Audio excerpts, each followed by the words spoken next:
going over the spacecraft and booster, switch by switch, valve by valve, trying to recreate a picture of what it was like in the moments leading up to the intense flash fire which took the lives of the 3 astronauts. Their bodies were removed from the command section of the Apollo a little before 2 o'clock this morning. They were badly burned. All of the data from the simulation have been impounded for the special board of inquiry which will be named this morning. The data includes tapes of telemetry and voice communications, videotape, if any, from the closed-circuit television cameras in the White Room surrounding the spacecraft, and film from motion picture cameras which were aimed at it. Apollo 1 was our first slap to the face about how serious it can be when a species is dedicated to extraterrestrial exploring.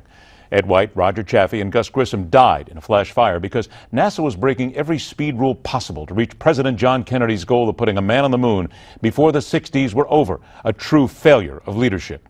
We vowed it would never happen again, and we were undaunted moving forward in their memory. Challenger, go and throttle up. Roger, go and throttle up. This shuttle mission will launch, my God. 1 minute 15 There's been an explosion. Velocity 2,900 feet per second, altitude 9 nautical miles, downrange distance 7 nautical miles. This is not standard. This is not something that is planned, of course.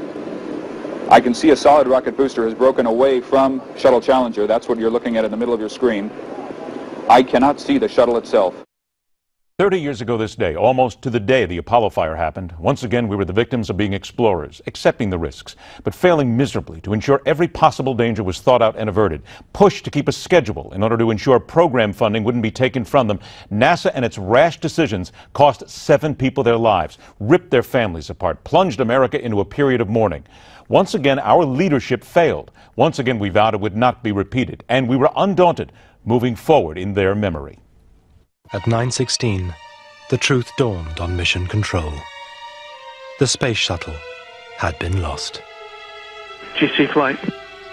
GC flight. Fly GC. Lock the doors. Copy.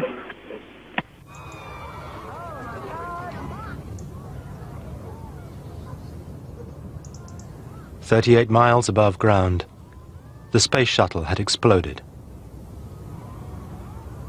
All 7 on board were killed. 2003, within days of the Challenger anniversary, 7 lives gone, all because of a failure of leadership. Too worried about funding, cutting corners, keeping to a ridiculous schedule. It was a death knell for our explorers, their mission, and in essence, the American manned space program. We no longer send explorers into space except when we're hitching rides from the Russians. Launch pads at Kennedy Space Center sit silent for manned missions, and instead, they make history, searching the heavens with incredible machines put together by brilliant minds. But it's not the same. It's not what we should be doing. It's not where we as a nation and a species need to be. We forget the sacrifices from those who gave their lives. We have failed to properly honor them by continuing the mission, to be the explorers we were born to be. We no longer have the leadership necessary.